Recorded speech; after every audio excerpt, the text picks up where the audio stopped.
So yeah, the stats that I did get on raw was that the raw sales increased by 15% annually. Um, and only 10% of cats are eating raw meat, which I think is something that needs to be addressed. I know it's harder to convert them over, but I then read another stat on Guelph. Um, 13% of dogs are eating just kibble. So they're eating nothing but their kibble. They're only 13%. Only 13% out of Only the 13%. population of dogs in Canada? Yep.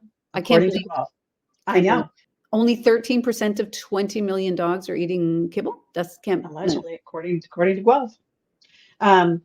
Yes. And also another stat, you know how they give you other things to look into. So another stat that is not germane to this really, but 20% of all the meat that is being fed to, of all meat that we cultivate is being fed to pets. Didn't say dogs or cats, but 20% of meat and fish is being fed to the dogs and cats. That's a lot. I'm sorry, but Yeah. I cannot believe that only that 75% pretty much of 85% of dogs are in Canada are eating raw. I can't believe No, it. it's they're eating a combination of something. It could be home cooked. It could be table scraps. But what it is that only 13% are eating nothing but their kibble, which is I believe that. Okay. I guess. Yeah. I can. Because I'm assuming they're including supplementing.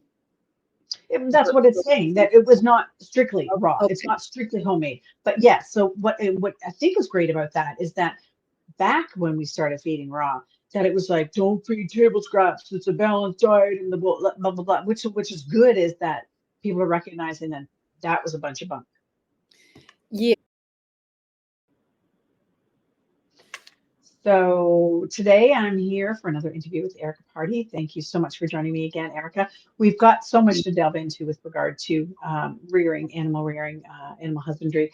And so we're breaking it down into segments. And today I thought we'd talk a little bit about nutrition.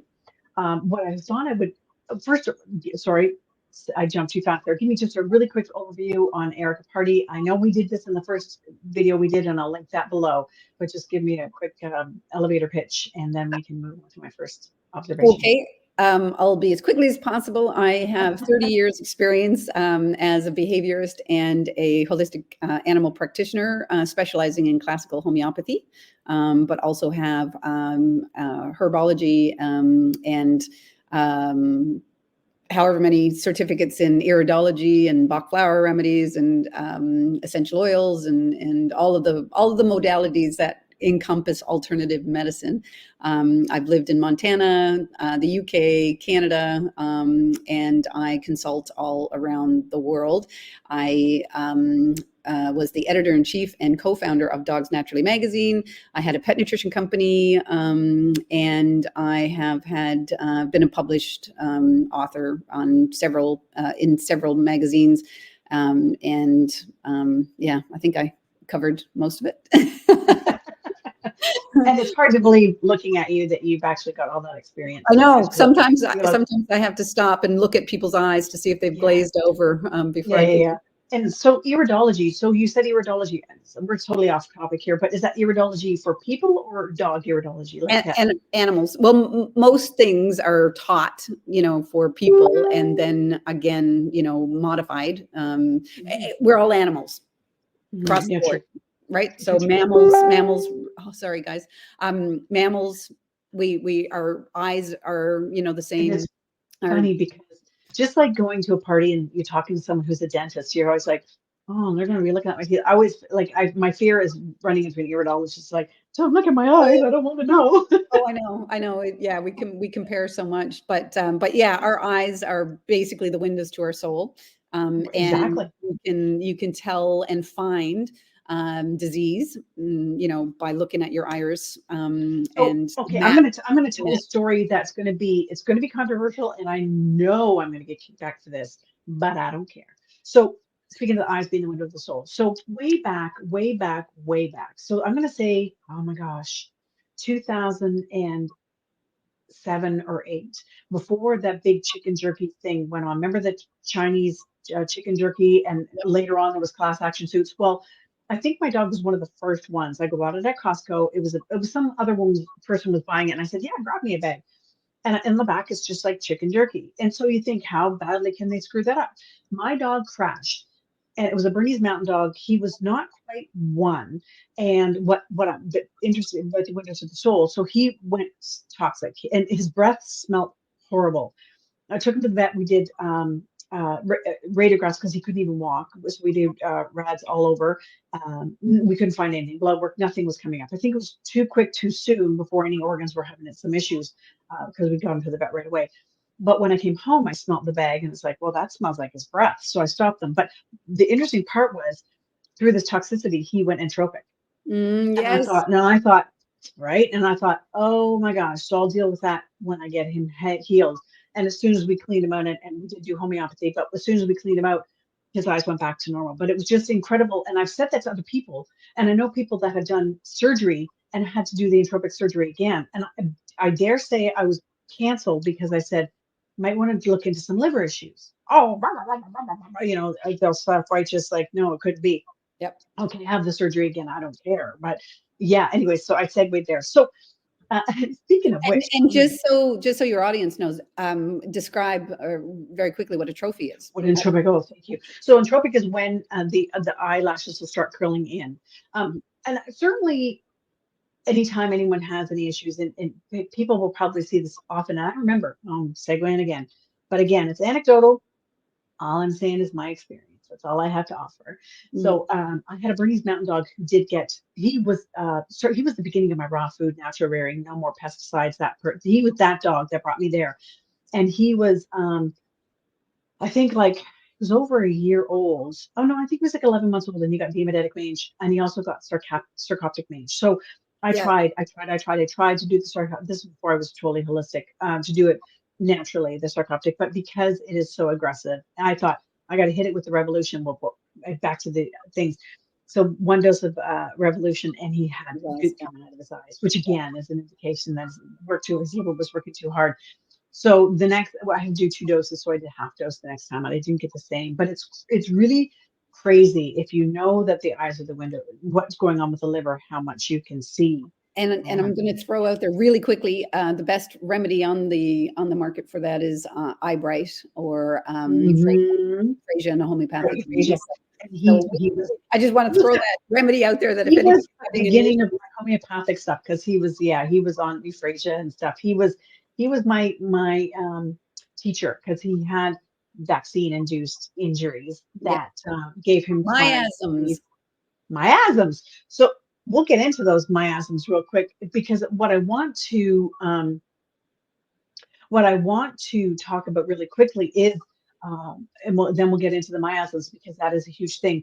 But what I wanted to start with is what is perceived as healthy, and I think that's why people think there's not a problem because things are so gradual. Things are gradual with us. Things are gradual with the dogs. The disease starts, the ill health starts just slowly moving in. And so when you switch a dog over to a biologically appropriate diet, in my opinion, is raw. If you've got an older dog that you do that to, you can see the benefits like immediately. To start a young dog, you don't see them because the dogs haven't been affected by. Right. And it's amazing what people accept as healthy. So that's my point, is that what people accept now as healthy is not. Hard on the teeth, excessive shedding, that doggy odor, all those things are not health.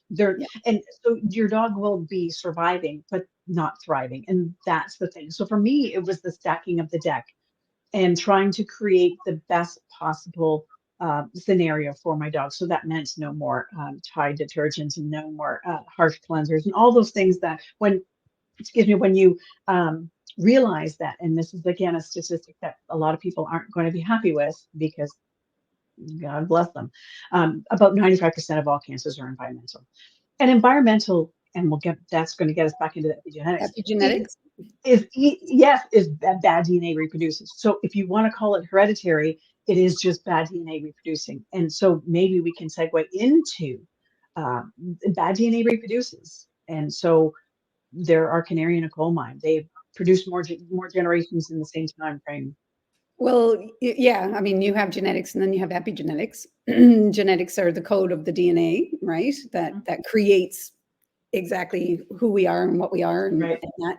And then there's epigenetics, which are your environmental factors that mutate, that DNA, that it changes that DNA from a healthy, perfect specimen to what we have now, right? So environmental factors, what you eat, nutrition, all of those things change, a perfect, healthy specimen to the diseases that we have in humans. Those are the ones that flip the switch, predispose us to disease once those epigenetics, sort of kick in. And in dogs, hip dysplasia is a perfect example of epigenetics, because there's a predisposition, right? So yes, it's genetic. You really have to make sure the parents are clear, but you're not going to guarantee that you don't end up with it in your breeding program, because nutrition is massive. Your environment, the stairs that they have to climb, the work that they do, starting puppies too early, doing things that they shouldn't be doing, growth plates. And if that wasn't a factor, trauma, if that wasn't a factor, we would have eradicated hip dysplasia. Because if it was just simply genetic, DNA, then anyone who's breeding as a preservation breeder does that kind of testing. There are the people that are a little unscrupulous in breeding, and perhaps maybe they shouldn't be. But by and large, when you are dealing with preservation breeders, hobby breeders who are looking at all the health testing that they need to do, if that was the case and it was just a genetic thing, you're right, it would have been eradicated, right? Absolutely. And the things that are strictly genetic have been eradicated, right? So, things, I mean, I know von Willebrand's disease still exists, but it's rarer and rarer. Oh, rare, And you got to be careful that when you're dealing with genetics versus epigenetics, that you don't throw the baby out with the bathwater. That's right? so true. And that is really, really difficult, because I've had that experience as a breeder myself, with von Willebrand's, because I had a toy Manchester Terrier. He was the number 2 toy Manchester Terrier in Canada, but he was a carrier. So nobody wanted to use him because he was a carrier, but we could have easily eliminated that and kept the structure, the conformation of the dog, because being number 2, TMT in Canada, he had a perfect, beautiful structure. But instead of doing that, the breeders in that particular breed decided that they wanted to eliminate it completely. And then the dog started looking like Chihuahuas. Well, and that's the thing too, that right in Bernese Mountain Dogs, there's a database called BurnerGuard, and it is a voluntary submission thing. But you can put all your testing and you can run breeding coefficients and stuff. But it tells you, and Berners have 2 different kinds of degenerative myelopathy that they can get. One is all breeds. One is more specific to Bernese Mountain Dogs, and so we do all the testing. And I think there's even a histiocytosis Bernese Mountain Dog test now. And that's the thing about, you're going to start creating the breeding pool, which in Bernese Mountain Dogs. And again, just throwing it out to people to please make sure this is what breeding is about. It's not about papers. It is about dealing with breed preservationists who are professional in their breed, and they know exactly what they're doing to maintain the look of the breed, but to also make sure that it is health free. So breeders have to work together, and by promoting breeders that are not on that page, you're just continually to stir the cesspool. Which sadly, I'm gonna open up this can of worms, and it is a can. Go for it. That brings us into the designer breeds that we have it. Because again, for me, nobody's doing any testing. Nobody is. It's just, I've got a poodle, I've got a burner. Let's breed it together. It's very unethical, supply and demand, and the public is pushing it. The public is is perpetuating it. They're eating it up. So back to back to the preservation breeders, and it is you're right, it is not an easy thing. Anyone who's doing it, and I call people, I remember before I bred, I used to think breeders were crazy people, and they are, but it is more because the good ones. it is such a passion thing that that's why breeders are crazy, because they spend all this time reading over pedigrees and health and generational health stuff, and it's like, yeah, it's a passion. It becomes, like I would rather sit down and read a pedigree than I would a book. I Oh, absolutely love doing pedigree research. yeah, I adore it. yeah, Yeah. So yeah, epigenetics, genetics, right? We'll mhm, have a segment, I'm sure, on that so that we can talk specifically about that. But yeah, that yeah, influences the health of the dog. The other thing is the miasms, right? Homeopathic right, miasms that are also very similar to epigenetics. It's a switch, right? So mhm, basically what happens there though is that a miasm is something that is back in the DNA, way back in the DNA, and then gets right, mutated, right? right, As we go through. And the miasms are very specific to trauma, mhm, vaccinations. Like we have mhm, vaccinosis, unprecedented vaccinosis in dogs. One of them is a rabies miasm. Rabies miasm is what is constitution or what is contributing to the aggression issues yeah, that we're seeing, because literally because it, hydrophobium is the remedy that, for the rabies mm, miasm. It's swelling on the brain. ah. The And rabies. that goes back to accepting what is normal and hypersexuality, even dirty eating. There's so many miasms that are a Hyper result of rabies and distemper. Hypersexuality is one I would love to do a show on specifically. Yeah. I've done research on specific breeds that are prone to, chocolate Labradors, Mm. but I won't get into, what we found or the research, but Mhm. those were the first breed of dog that was susceptible to these miasms and Yeah. the behaviors that came from it. I get really passionate about it because we as human beings, right? There were three main, again, I won't get into a lot of it, but there were three main miasms that were discovered by Hahnemann and Beck Mm. about 200 years ago. Mm. Since then, there's been 7 or 8 that have been added to that. And Mm. the rabies miasm is a new age phenomenon. If Mm. you Google it or ask to find it, you can't really find a lot of information about it. It's not widely accepted because it would defeat the whole entire purpose of what a rabies vaccination is about. And we could get into the vaccination situation because most of the vaccinations are no longer necessary, but they're continued to be given anyway. And so the damage that is done to your DNA, and again, I'm not an anti-vaxxer. That's not what I'm talking about at all. Core vaccinations, if you're in areas that you need vaccination, Yes. Well, absolutely. that's what I say. Like, But you go protect blind. what you need. Like, if you've got a peer who's out chasing down coyotes and raccoons in the middle of the night, that's a different thing. If I've got a couch potato and we just are leash walking, that's a different thing. So protect what you are exposed to, and If that's yes. I yeah. mean, uh, oh God, I forgot the beaver fever. Oh yeah. What's the vaccine? Uh, Dysentery. Leptospirosis. Lepto. Yeah. Don't go to your veterinarian and let them inject your chihuahua with lepto. When is your dog going to come in Mhm. contact with an infected beaver? Yeah. Yeah. Yeah. Yeah. Because that's what it is. Yeah.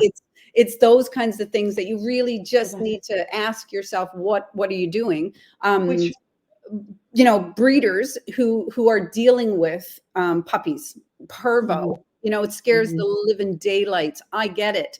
I mhm, completely understand. I'm not going to tell you don't get parvo for your dog. right, I right. don't, but I that's don't. me personally. I'm a qualified It's a professional comfort level. that can, Exactly. It comes to a comfort level. Yeah.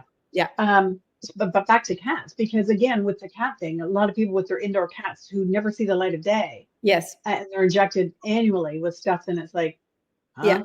And Oh, that is my problem with the industry. You know, yeah. I respect veterinarians. They have a enormous role to play in our lives. Yeah. We can't have pets without them. Yeah. However, there are so many things that can be done, and information could be given to you. The power could be given to you as a Mhm, pet owner to save you, mhm, money, to to offer a better alternative to just, it's common sense. It's, it's common sense that we really are, and I'm sorry, because I won't continue, down that, but I'm just a proponent of, fair and healthy alternatives. I'm going to link Jean Dodds's website to the show notes down at the bottom, because also it was Jean Dodds and was it Christine or something that did that. They did studies that went on. They got them funded and did studies on vaccination efficacy and duration. And I think they proved. I don't know if they got Ronald Schultz, years or Ronald Schultz even before that, right? Ronald Schultz. Yes, but he didn't get a study. They did a funded study. They did the titer. Yeah, they did the studies on the titers and how long the efficacy lasted. But even Ronald Schultz, though, admitted, in his career that the vaccinations were not meant for the purpose that they're given today, right? They were meant for pandemics. They were meant for areas where outbreaks occurred, right? They were meant for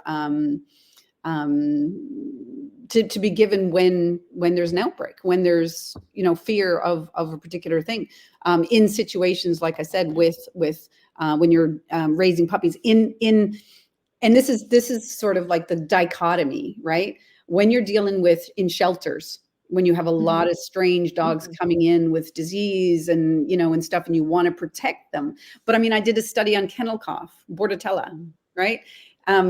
Dogs that were given the Bordetella vaccine fared worse than dogs that didn't have the vaccination. Right. So it's all about the immune system. And I'll say this quote, and then I'll let you move on to the next topic. But the body will heal itself if it's given the right environment to do so. Absolutely. It's all in the terrain, right? Yeah. That does bring us up. I'm going to segue and I think I didn't record this, so I don't know how long we've been going on for, but so that does bring me to immune system and the patience that's required. But again, I don't remember where I read this information, but it was that processed and refined food does the same to the GI tract as taking antibiotics. So when you think why though? Because it's stripping your intestinal flora. Well, and the meat that's used is full of antibiotics, right? Oh, true. So you don't think cooking that at 500 degrees is killing that off? No. The meat itself is already, you know what I mean? It's a good point, but the meat itself is already denatured, right? So it's the 5 Ds: dead, dying, diseased, decaying, denatured. Dead, dying, disease, and down was it right? Down. Oh, I didn't. Dead, dying, decaying. Dead, dying, disease, decaying, down, which is like a cow that's gone down. That's gone down. Yeah. So dead, dying is the same, I guess, right? But it's those ones are full of disease, dis-ease in the body. Now, if we talk about it energetically, does anything, No. Yeah. Wow. That's a whole different video. So back to this study was people. The study was for people about processed and refined foods. So they're not eating dead, down, diseased, and dying cows. So it was processed and refined. So it is the fact that it is a protein. It is the source of nutrients that your body's not working. It strips the whole body of its good flora, in fact, good and bad flora. Right. But and that brings us back to people too. And so what I think about that and health and the reason that everyone's sick and getting over vaccinated because they're very afraid for their life is because we've created both in ourselves, in humans, and in our pets a terrain that is not going to be successful. Right? Yeah. It's secular. The fear feeds, and around we go. Exactly. Absolutely. Yeah. Because if you're not healthy, if you don't have the immune system, right? It's a vicious cycle. So, but it's in my work, most of my stuff was done with people because there's not a lot of studies that go on about immune system and the fact that, 70-80% of your immune system is in your gut. So circling back to that, if you're eating processed and refined foods, you're stripping your body of its ability. But I have, my thing about acutes and chronic, right? Acute disease versus chronic disease. There was a fantastic quote that I used to say years and years ago about, if your immune system is not allowed, if you never let your immune system develop, right, how is it going to be strong enough to fight the serious diseases, the chronic diseases? So what we've done as a society is we've given up the long-term health for the acute. It's just like anything else.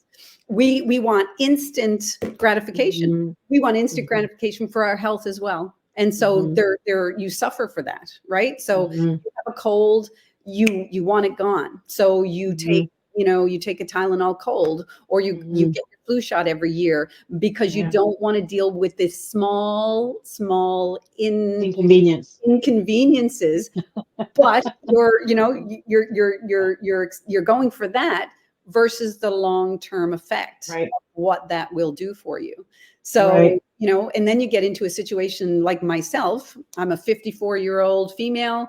I have 0 ailments. I have not been, I went to a doctor. I have stories, but they were all caused from, things that I knew better. Right. Yeah. And so, I don't creak when I get up in the morning. I don't hurt when I lift myself off the couch. I don't. And if I do, I know what I've done. Do you know? Yeah. I know the immediate cause and effect of sitting down and eating a bag of chips or I don't do the fast food things, but every once in a while, maybe. But I have immediate effects, and I know my body so well, right? And then I can see that in people that are close to me, and I can see that in my animals. So real quickly, and like I said, I didn't stopwatch this, so I don't know how long we've been talking. But so the last thing I do want to bring up is this measurement of health, and how I think I remember Global Pet Foods had on their counter the overview of 4 different weights. Body types. Too skinny, just right, moderately obese, and obese, and every single person would point to the ideal weight, and it's like, I've seen your lab. That's not your lab. So there was this. It's a perception, right? Right, and that's the thing, and especially when they go to veterinarian. And sorry, but Jen, that's very interesting, right? Oh shoot, what's the? I just learned the phrase about body perception, but what's it called? Dysmorphia, body dysmorphia. But sorry, but people have it for themselves. But it's interesting that they have it also for, Isn't that something? But I just wanted to point that out. Sorry, I didn't mean to interrupt you, but that's so cool because it's true. Yeah. Wow. And yeah. So that's a whole, like I said, that's we're discovering things as we're talking. But yeah. So as far as the dysmorphia that they're projecting onto their pets, because everybody knows that pets are an extension of ourselves. Right. But a healthy pet, and there's we can't anthropomorphize. We cannot say that it's okay to be a little overweight.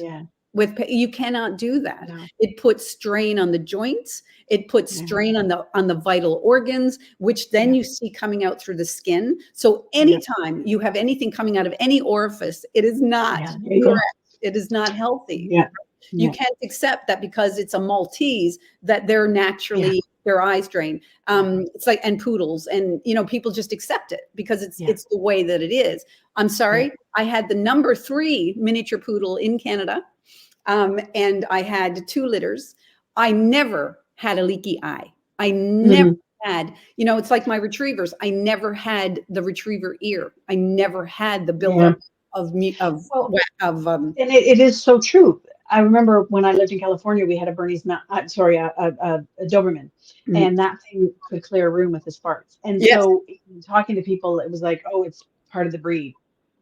No. He also had skin ailments. No. This was back in my kibble day. I should bring my whippet over. She's going to be, I think she just turned 7 or 8, and I should show you her teeth, right? Because again, breeds of that type, or, of those those breeds, and small breeds right on up to the medium-sized breeds, and even some big dogs. The tartar on the teeth and the gum disease is unbelievable, unbelievable. And that comes from the digestion, that's. And the fact that it is now even the specialized, like now we're seeing so many more special offshoots in veterinary medicine that it's pretty telling. Yes. Yeah, because now there is specialized dental. Come on. I mean, every industry is in bed with each other, right? I mean, everybody knows the car industry, for example. Why would you think it's any different with the animal industry, right? I mean, it just is. They're all in bed with each other. This whole thing that's going on with the insurance now and veterinarians, like, I won't go there, but kibble was not. Kibble is not designed to keep your pet healthy. No. No, it's not. It just never was, and it never will be. And it never will be. And I hate to say it, and I'm sorry, but it doesn't matter how much you're spending if it's in a bag and it has like a 3-year shelf life. How good can that be? Emotional sale. You're going in. Your animals are as important to you as my kids, to me, kind of thing. And so, and my animals are pretty important too. But it's when that is dead. That is dead. That's exactly right. Yeah. But when I first started my raw food company, which was back in 2000, there was kibble was a lot cheaper, and I had to do a lot more convincing for people to put that extra $1.95 a day into their. You know what's really interesting? So you created your raw food company in 2000. I created my kibble I started selling my kibble in stores in 2001. Oh wow, that's too funny. So the market, right? Yeah. My food was $80 back then.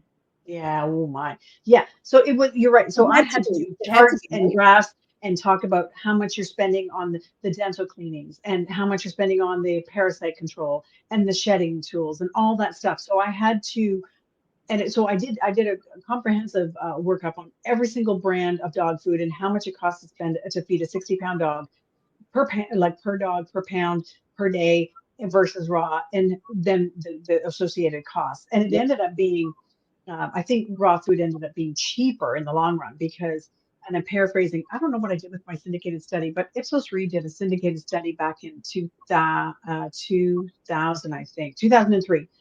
And it was, it did say something, but across the board in Canada, 947 million was spent on kibble and 1,047 million was spent on veterinary care. So it was, you're spending the money. Where did you want to spend it? Did you want your vet to have another cottage or a nicer car? This is a terrible thing too. And I make a column cover for this, but whatever. I think it was in 2000 as well.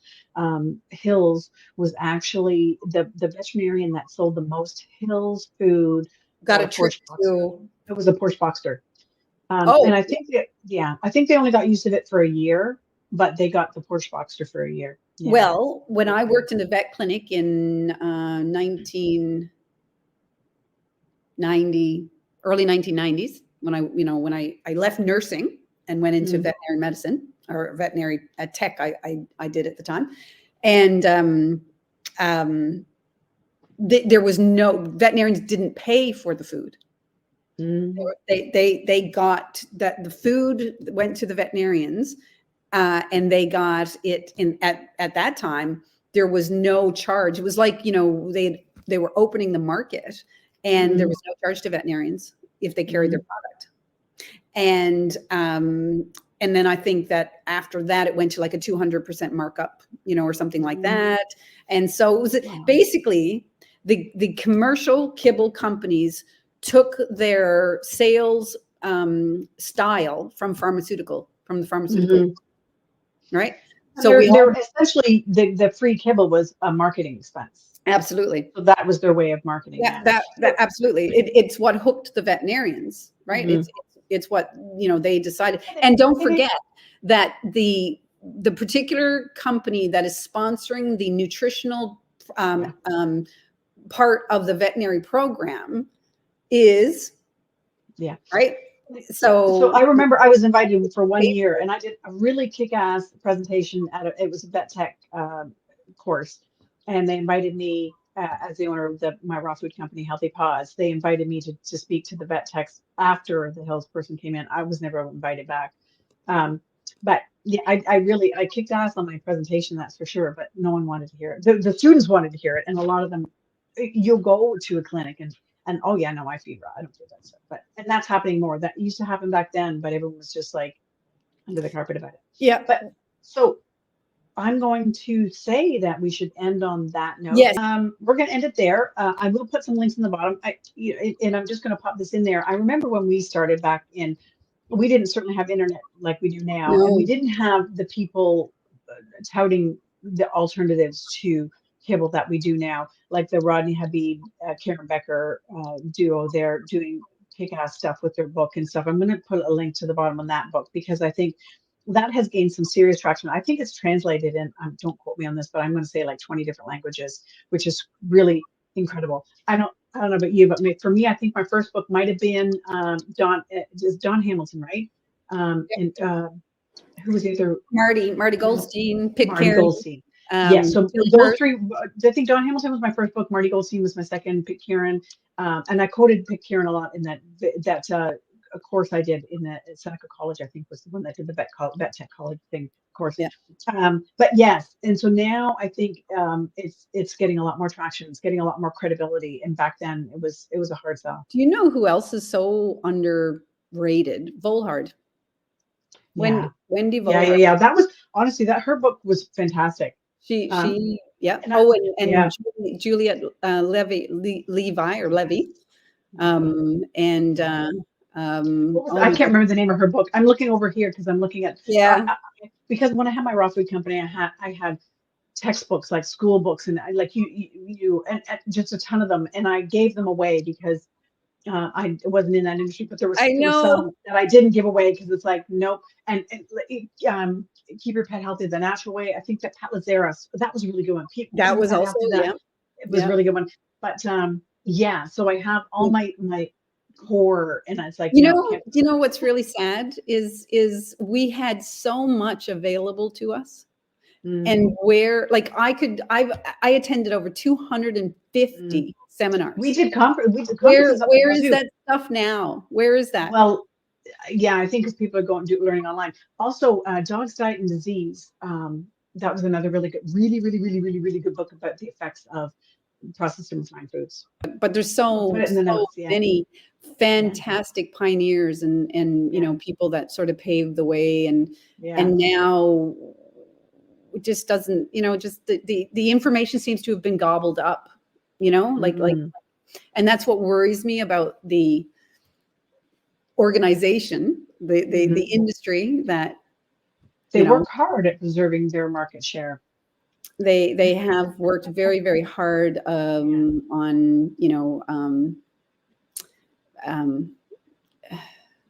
keeping out the whole, the other side to it, the alternatives. Catherine O'Driscoll. She passed away. She did. But for preserving the market share, exactly. So controversial information, but fantastic information. Yes, it was one of the messages on the last one we did was about dog vaccinations, and so I think we should tackle that as best we can without freaking people out too much. Yeah, I agree. Yeah. All right. Thank you so much, Erika. You have a great day. Pleasure. As always, very happy to be here. Thank you. You too. We'll see you again very soon. See you. Bye. Okay, well, I want to thank my guest, Erika Party, for joining me. And I want to ask anyone who's made it this far that if you could please subscribe to this channel. It does help the channel grow.